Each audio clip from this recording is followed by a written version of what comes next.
O verdadeiro Natal, ele leva a gente a entender sobre a graça de Deus. Né? O verdadeiro Natal leva a gente a ter um entendimento da graça de Deus. Capítulo 2, verso 8. Deus ele tem as suas estratégias para nos levar a olhar mais para Ele, a ser mais sensível, a enxergar Ele. Eu acredito que essa data de Natal, ela não é de fato registrada nas histórias como uma data genuína do dia que Jesus nasceu, mas é uma data comemorativa. Então, ela também não deixa de ser uma data importante para os cristãos.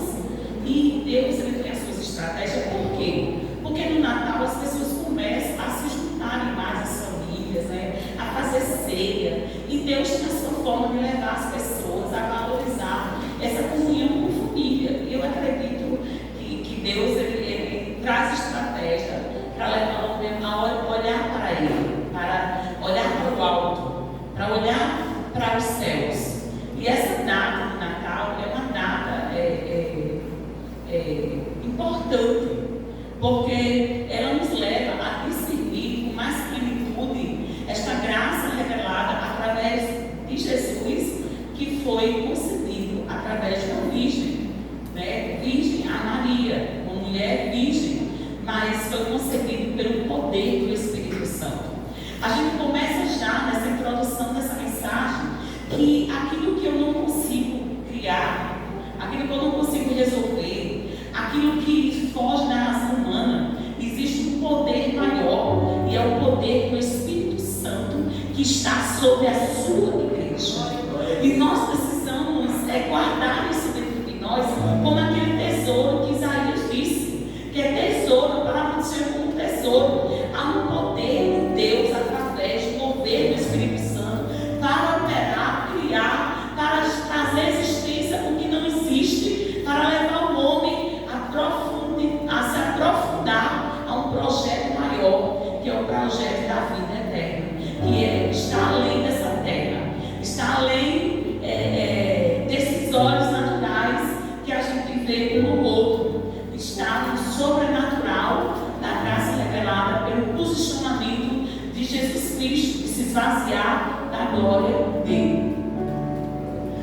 O texto vai dizer, ora, havia naquela região pastores que viviam nos campos e guardavam os seus rebanhos durante as vigílias da noite. E o anjo do Senhor desceu onde ele estava, e a glória do Senhor brilhou ao redor deles, e ficaram todos de grande temor. E o anjo, porém, lhe disse, não tenha medo, estou aqui para trazer boas novas de grande alegria, que será para todo o povo, e que hoje na cidade de Davi lhe nasceu o Salvador, que é o Cristo do Senhor. E isso servirá para você de sinal. Você encontrará uma criança que envolvida em faixas e deitada numa manjedoura. E de repente apareceu com ele um anjo, uma multidão de exércitos celestial, louvando a Deus, dizendo, glória a Deus nas alturas e paz na terra entre os homens, a quem ele quer bem. Quando o anjo se afastou dele, voltou-se para os céus, e os pastores disseram aos anjos, vamos até Belém e vejamos o que acontece com o Senhor, que nos deu a conhecer. Foram depressa e encontraram Maria e José, e a criança deitada na manjedoura. E vendo isso, divulgaram que ele tinha sido dito a respeito deste menino. Todos os que o via se admiravam das coisas relatadas pelos pastores. Maria, porém, guardava todas as palavras, meditando no coração. E os pastores voltaram, glorificando e louvando a Deus por tudo o que tinham ouvido e visto, como lhe tinha sido anunciado. Louvado seja o nome do Senhor Jesus. Aleluia. Então, o que significa? De onde vem a palavra Natal? A palavra Natal ela vem de origem do latim. É tão importante a gente conhecer um pouco a história, para que não seja apenas para que a gente tenha conhecimentos, para que seja esclarecido com mais profundidade sobre de fato o que é o Natal. Então, a palavra de origem latim, ela significa o nascimento, ela significa dia do nascimento ou dia do seu aniversário. É usada a palavra Natal que se refere ao nascimento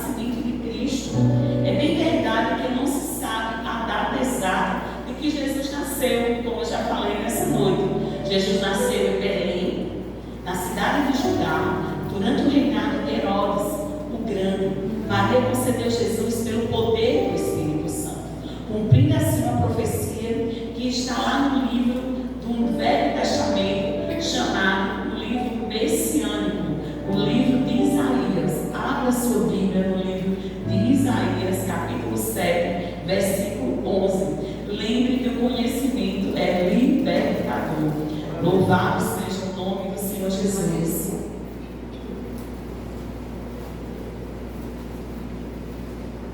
Sete, verso 14, vai dizer o seguinte: portanto, o Senhor mesmo lhe dará um sinal. Eis que a virgem conceberá e dará à luz um filho e lhe chamará Emanuel, que quer dizer Deus conosco. Glória a Deus. Então, lá no Evangelho de Mateus, vai ser marcado o início do ministério e do propósito de Deus na terra através do anúncio que Jesus viria no ventre de Maria. Está lá no livro de Mateus 1, não vou ler. Então, marca um novo período da história da humanidade.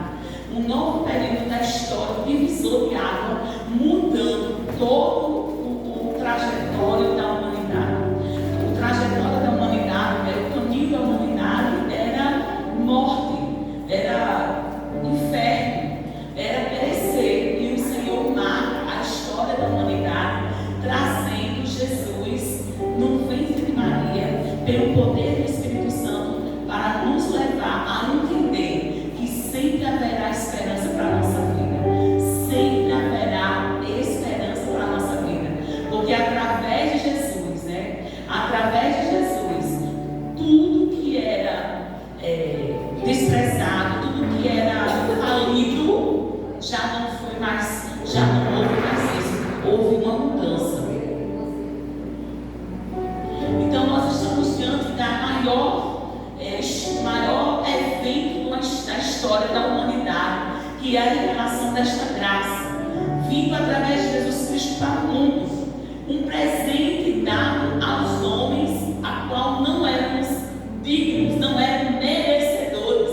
Uma palavra bem clara e bem conhecida diante do meu evangelho, mas pouco discernida. Está lá no livro de João, abra em língua, João 3,16. Ele é uma palavra bem falada, uma palavra evangelista.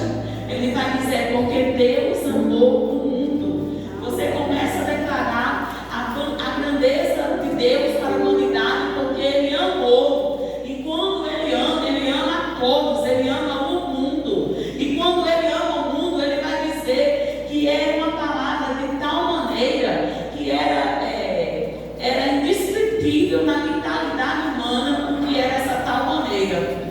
Por quê? Porque nós costumamos amar quem nos faz bem, quem nos aceita. E antes disso, Jesus já nos amou, mesmo a gente sem querer, sem aceitar, mesmo no estado de pecado, afastado da glória, afastado da presença. Ele nos ama, Ele nos amou. Então o texto vai dizer, eu gostaria que todos lessem, para você não dormir, você não ficar disperso. Não olhe para o seu celular, olhe para cá comigo. Então no 3, todos nós vamos ler, viu, Júlio? No 3. 1, 2, 3.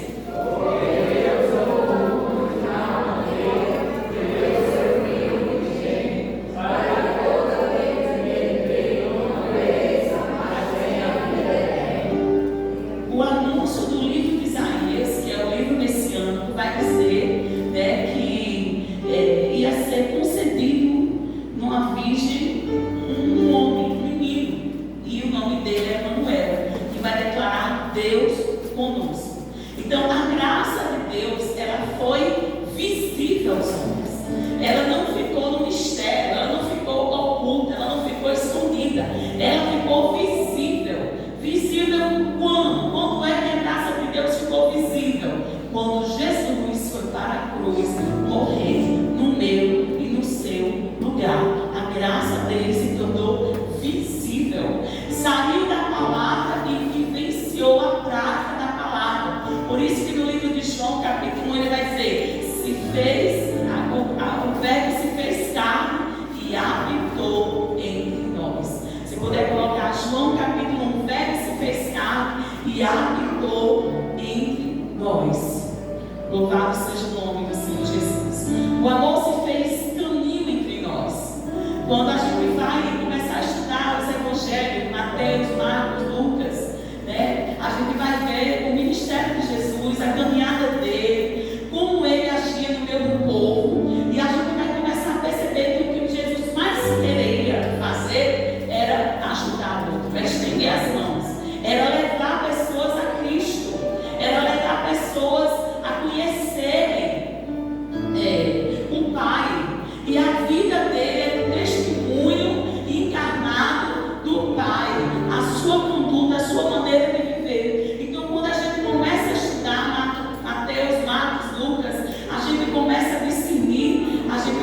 saber que Deus, Ele se revela em suas obras.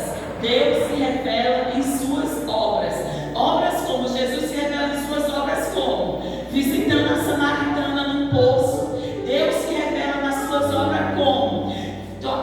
Curando o cego. Deus se revela nas suas obras como? Estendendo a mão para quem estava sem possibilidade de se levantar em uma maca. O Senhor se revela não com palavra, mas com testemunho, com atitude. E da mesma forma, o Natal, ela deve vir para as nossas vidas com mais convicção que é hora da gente testemunhar em obras, em práticas, que este Deus a qual nós servimos em amor, assim como Ele fez também e andou na terra e se doou e fez o ministério do Pai ser vivo.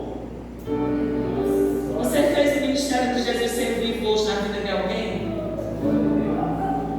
Você fez dessa semana o ministério de Jesus ser vivo no coração de alguém que estava batido, angustiado, longe do Senhor? Deus me chamou para esta obra. Deus me chamou para cumprir o que Jesus cumpriu também. O plano de Deus enviar Jesus foi para que Ele fosse exemplo e nós focássemos esse exemplo. As pessoas deixam de focar Jesus e começam a focar umas às outras e se frustram. Ninguém foi reflexo para ser focado. Jesus que é o foco da igreja. Jesus que é o autor e consumador da nossa fé. Jesus que tem testemunho e práticas de quem de fato viveu a vontade do Pai. Eu quero dizer que dirigentes Apocalipse havia uma promessa de Deus para a humanidade. E no livro de Mateus se cumpre através do anjo enviado para Maria, dizendo: tu concederás um filho pelo poder do Espírito Santo. Eu quero dizer nesta noite que o poder do Espírito Santo é o mesmo que foi lá e visitou o ventre de Maria. E o poder do Espírito Santo não é apenas para gerar filhos, também o poder do Espírito Santo é para gerar pessoas transformadas, pessoas que tinham caráteres distorcidos, pessoas que viviam na escravidão da mentira, pessoas que viviam como aquela mulher lá na igreja, lá em Éfeso, adivinhando com o Espírito de adivinho. E quando Jesus chegou, quando Paulo chegou para testemunhar o poder da obra salvífica de Jesus, aquela mulher se rendeu ao Senhor. Será que você tem sido esse instrumento? Porque palavras, elas só têm autoridade quando existem obras. Porque Jesus falou em Isaías, mas se cumpriu no livro de Mateus, Lucas, a vida de Jesus no ventre de Maria. Aleluia, louvado seja Deus. Aleluia. Um Deus que não precisava de nada. Um Deus que não precisava de nada. Um Deus que escolheu fazer uma entrega total, a estar na manjedoura, para através dessas atitudes dele, dessa renúncia, levar-nos a encontrar esta graça que nós não somos dignos de recebê-la, mas é por isso que recebemos. Em João capítulo 1, verso 14, ele vai dizer: aquele que a palavra tornou-se carne e viveu entre nós. João capítulo 1, verso 14, acompanha a palavra. O verbo se fez carne e habitou entre nós, e vimos a sua glória, como a glória do unigênito do Pai, cheio de graça e de verdade. Eu quero perguntar nesta noite: a sua boca está cheia de graça e verdade? A sua boca está cheia de graça, as suas mãos estão estendidas em obras de amor? Como Jesus amou. Louvado seja o nome do Senhor Jesus Cristo. Aleluia. Jesus se tornou um de nós. Aquele que criou todas as coisas, como diz lá no livro de Gênesis, tudo foi criado por Ele. E Ele veio à terra para se tornar um de nós, para nos dar direito de estar junto com o Pai, como Ele também já está junto com o Pai. Em Filipenses 2, abra a sua Bíblia. Ele vai dizer: aquele que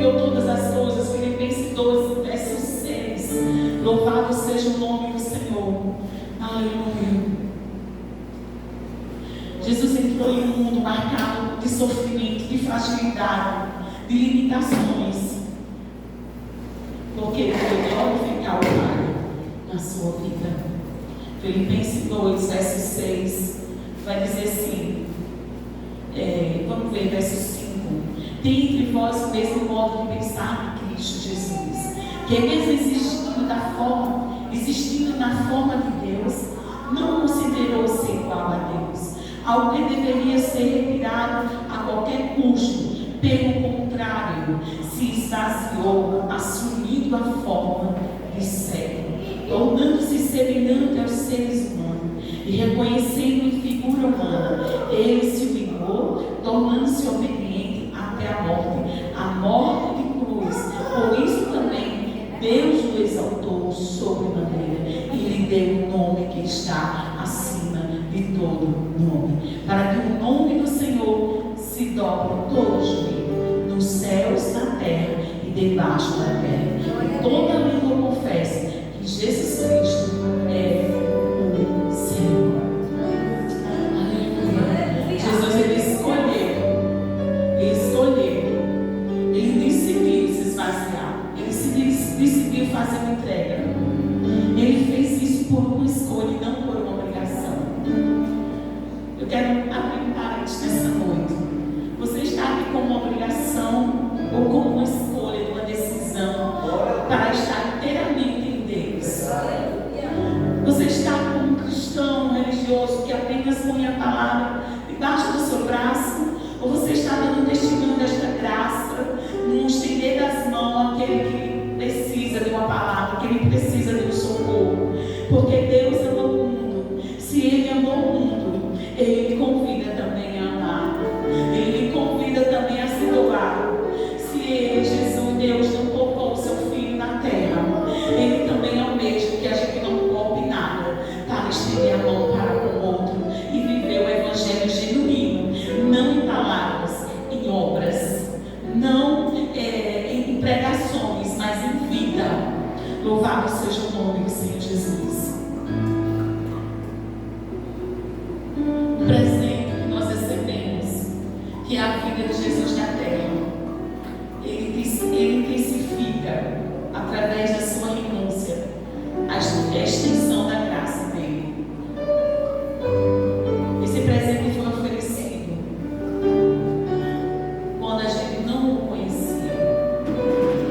O presente que é Jesus para a nossa vida, ele foi oferecido quando a gente dizia assim: Deus me livre de ser um cristão.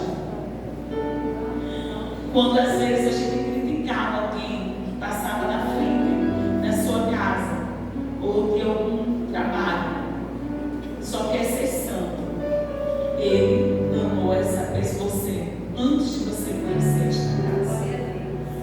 Eu pergunto nesta noite, essa graça a qual você conheceu, porque Ele quis, Ele aceitou, Ele amou, Ele ama. Você tem estendido para aqueles que trazem injúrias, perseguição, porque você tem levado, você tem sido desta mesma graça que o Pai foi. É tempo de nós prepararmos a nossa mente para entendermos que haverá dias de muita perseguição para aqueles que querem ser diferentes do que o mundo oferece. Será que você está disposto a aborrecer por causa de uma escolha da verdade e não se aliar com a mentira? Porque a graça de Deus, através de Jesus Cristo, do seu nascimento, esteve no Natal nessa noite, neste dia, pedindo, dizendo a você: é necessário posicionamento para que o nome do Pai seja glorificado, assim como Cristo se renunciou a si mesmo, fazendo-se servo. Nessa noite eu lhe pergunto: você tem sido servo do Senhor? No livro de Romanos, capítulo 5, verso 8, Paulo lembra: quando éramos ainda pecadores, Cristo morreu por nós. Quando éramos ainda pecadores, Cristo morreu por nós. Jesus veio não porque merecia, mas justamente por não merecermos. Ele nasceu em um tempo de trevas, opressão, e esse contraste graça brilhar ainda mais. O tempo que Jesus nasceu foi um tempo de perseguição. O governador Herodes, ele botou uma sentença para matar as crianças. E eu quero usar esta mensagem no período do nascimento de Jesus, que ele foi afrontado, foi perseguido para matar ele. Ele ia para a cidade outra, porque existia um decreto.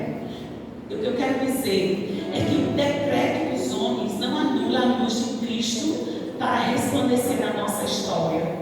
O decreto de Deus não anulou o projeto do nascimento de Jesus na época da pressão, na época das trevas, na época da escuridão. O que eu quero dizer? Que você está na luz porque você tem as trevas. Se você conhece a luz porque você tem a opressão. Se você conhece a luz porque você treme dentro das crises. Eu quero dizer que as crises, elas não afastam homens de Deus.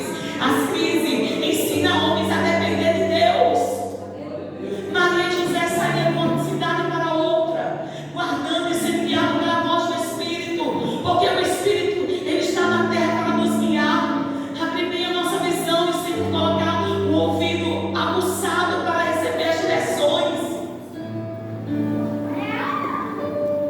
O Espírito Santo, desde o início da fundação, ele já estava fluindo no meio da humanidade.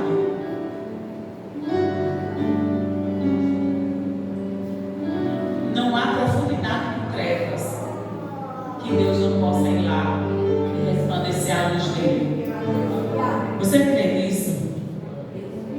Creia que ainda este ano a profundidade de trevas, as crises que têm vindo para lhe afligir, não pode deter a luz do nascimento de Jesus, que trouxe esperança e que traz esperança para a sua vida.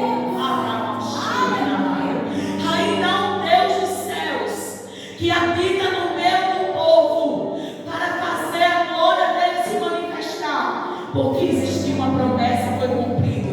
O menino vos nasceu, o menino vos nasceu. Há esperança sim para aqueles que estão em profundas trevas, depressões, angústias, crises, perseguições. Ainda a luz resplandece sobre a treva, porque Cristo diz em sua palavra: eu sou a luz do mundo. Aleluia, glória a Deus.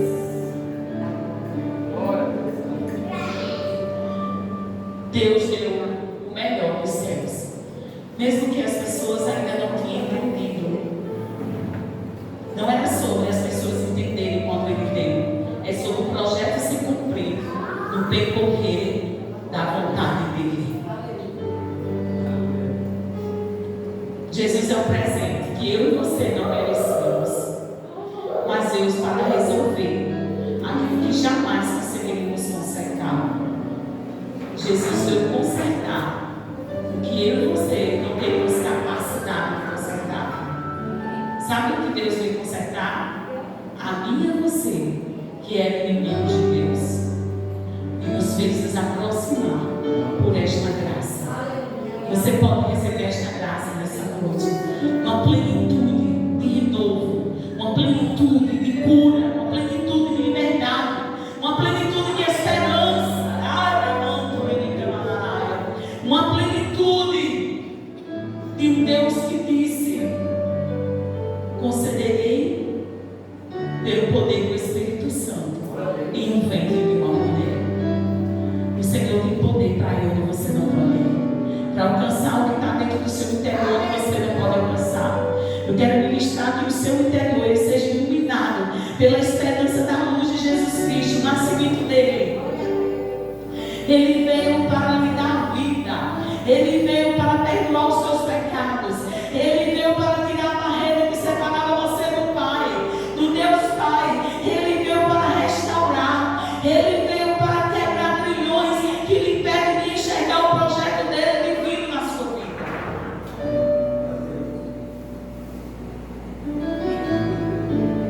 Ele veio reconciliar o homem com o Criador. A cruz não foi um acidente no caminho de Jesus. Eu quero abrir um destaque. Às vezes nós vamos passando por problemas de de dores, de dificuldade. E a gente acha que aquele é um acidente e que não deveria nunca ter acontecido conosco. Mas se Jesus precisou ir para a cruz e sentir as dores do chamado do Pai na terra, o que acontece comigo com você não é acidente, é um propósito de Deus que fará você enxergar o projeto mais profundo de Deus do que a dor, do que a dificuldade. Não se detenha nessa frustração da sua vida. Se ponha de pé, porque enquanto Jesus lhe dá fôlego de vida, há esperança. Jesus ele disse em sua palavra, há esperança. Mesmo que a água esteja cortada, ao cheiro das águas ela brotará. Há esperança, porque a redenção de Jesus Cristo, ela não é anulada por causa das suas crises e nem das suas frustrações. Ela é o poder de Deus no Evangelho para mudar estações da sua vida. A cruz não foi acidente. Essa guerra que você está travando não é um acidente. É para o nome do Senhor ser glorificado na sua vida. E João 1:28 ele vai dizer: o Cordeiro veio tirar o pecado do mundo. A Bíblia vai dizer no livro de Romanos que todas as coisas contribuem para o bem daqueles que amam a Deus. Tudo foi movido pela graça para salvar os pecadores. 1 João 4, abra sua Bíblia. Louvado seja o nome do Senhor Jesus. Aleluia. Me acompanhe. Glória a Deus. 1 João, carta. 1 João, capítulo 4, verso 19 ao 21, vai dizer assim a palavra do Senhor: nós amamos porque Ele nos amou primeiro. Você conhece esse amor? Você conhece esse amor de Deus para com a sua vida? Então você não tem direito de não amar o próximo. Porque se você conhece o amor está em você, então você está pronto para amar. Se alguém disser ama a Deus, mas odeia o seu irmão, este é mentiroso. Porque quem não ama seu irmão, a quem vê, não pode amar a Deus, a quem não vê. É o mandamento que dele temos, é este: que ame a Deus e que ame também ao seu irmão. Como a gente não pode amar uns aos outros se o amor do Pai está em nós? Essa graça nos dá o direito de quebrar todas as barreiras que o pecado trouxe para trazer intriga e discórdia entre o corpo de Cristo. O nascimento de Jesus não é apenas um nascimento comum, é um nascimento de mudança de história. Não apenas no meu pessoal, mas para toda a humanidade. E você precisa anunciar esse nascimento para aqueles que não conhecem a graça revelada através de Jesus Cristo. Colossenses capítulo 2, ele vai declarar claramente o que foi o papel de Jesus na cruz do Calvário. Ele riscou, ele anulou, ele arrancou. Colossenses capítulo 2, verso 14. É bom usar a Bíblia, use a Bíblia, procure na sua Bíblia. Glória a Deus, aleluia. Louvado seja o nome do Senhor Jesus, aleluia. Glória a Deus. Aleluia, glória a Deus. Glória a Deus. Esses dias eu vou falar muito de Jesus. Glória a Deus. Colossenses, verso 14, 2:14. Havendo riscado a célula que era contra nós, nas suas ordenanças, a qual de alguma maneira nos era contrário, e tirou no meio de nós, cravando na cruz. Presta atenção, volta lá o versículo. Ele vai dizer que Deus riscou, Ele desfez, Ele apagou o que era contra a minha vida. Quem é você para acusar o outro? Se o próprio Jesus riscou a minha dívida e a sua dívida, Ele riscou. Deus não me chamou para acusar. Deus me chamou para levar esta mesma graça que foi estendida para a sua vida, para aqueles que estão lá fora e para esse que talvez está hoje distante. Ele vai dizer: havendo riscado a cela que era contra nós, nas suas ordenanças,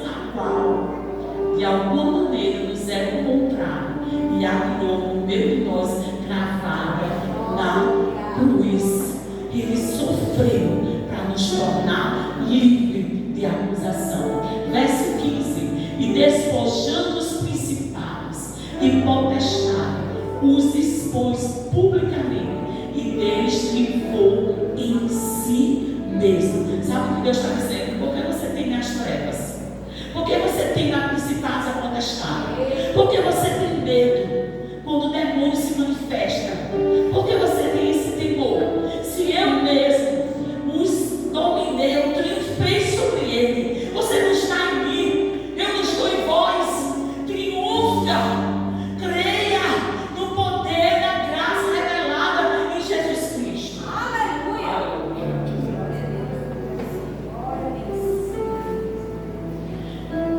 Esse presente que foi nos dado, que é Jesus Cristo, Filho de Deus.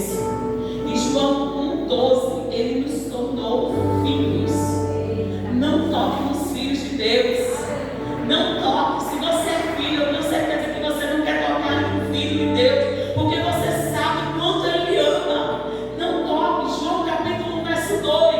Mas a todos quando receberam, deram o poder de serem feitos filho de Deus, ao que creu no seu nome. Ei, você tem um dono. Existe uma paternidade maior do que a da terra.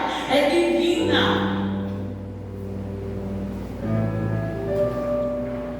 A vida de Cristo, ela nos trouxe um decreto de nos tornar filho de Deus e ter uma nova identidade. O Filho veio para receber e nos tornar filhos amados do Pai. E nos tornar pessoas humildes e verdadeiras. Jesus entra na história, não com glória. Jesus não entra na história com triunfo. Jesus entra na história como humilde, dentro de uma manjedoura, de uma família simples, mostrando o valor principal do reino de Deus, que é a simplicidade. Porque às vezes nós queremos estar tão cheios de glória, se o próprio Jesus, que mudou toda a estação da humanidade, veio em forma uma manjedoura com a simplicidade. Valorize o que é simples, porque o Senhor está no meio das coisas simples. Jesus oferece o seu amor. Jesus oferece o seu amor. Você recebe o amor de Jesus? E por que você quer ser tanto amado por alguém que lhe rejeita? É porque você ainda não conhece esse amor tão pleno. Porque quando somos atraídos nesse amor tão pleno, a gente entende que ele é suficiente, né? O amor de Deus é suficiente para a ausência de um pai, para a ausência de um marido, para a ausência de um filho, para a ausência de pessoas que muitas das vezes a gente põe prioridades. O amor de Deus é perfeito para entrar, penetrar e habitar e lhe tornar pleno.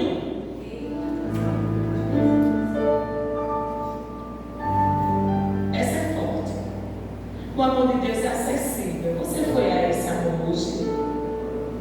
Ou você ficou procurando migalhas de amor de pessoas? Valorize esse amor acessível. Ele está pronto toda hora que você for a Ele. Ele quer preencher.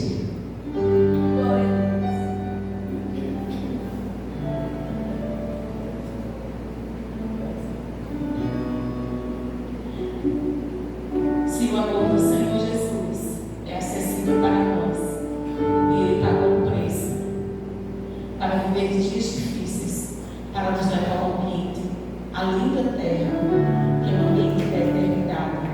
Por que ter medo nas dores? Por que ter medo dentro da desesperança? Por que não confiar plenamente no seu plano restaurador, seu plano de mudança, de transformação? Se aproxime desse amor que é acessível a qualquer que o busca com todo o seu coração. Ele não responde a você pelo que você imagina na sua mentalidade. Ele responde porque Ele me amou.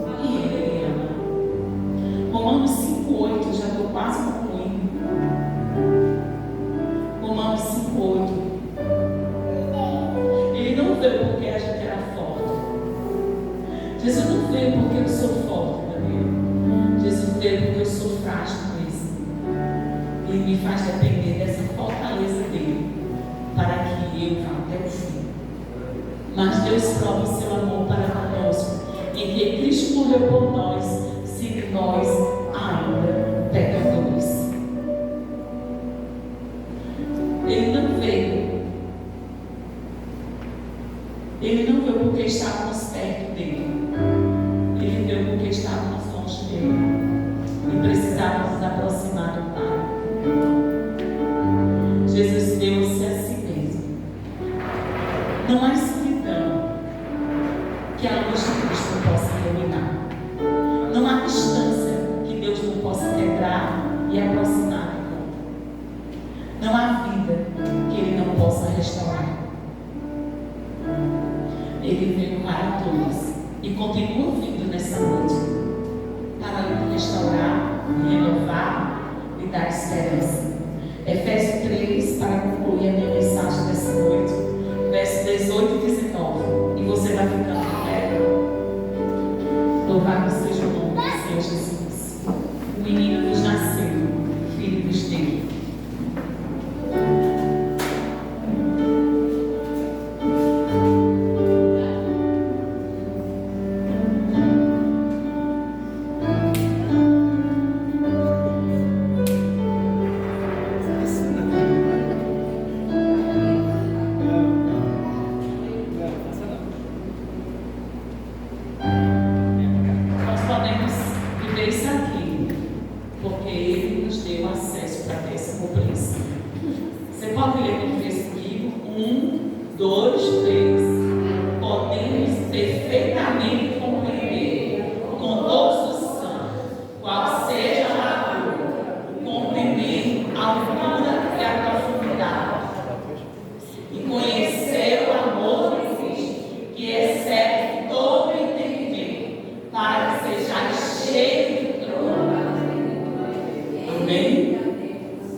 Sou filho desse amor manifestado em Jesus na cruz. Ele está o amor e que me faz viver. Meu nome está escrito em suas mãos.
Todas as vezes que eu cumpro e da dor, meu chamado.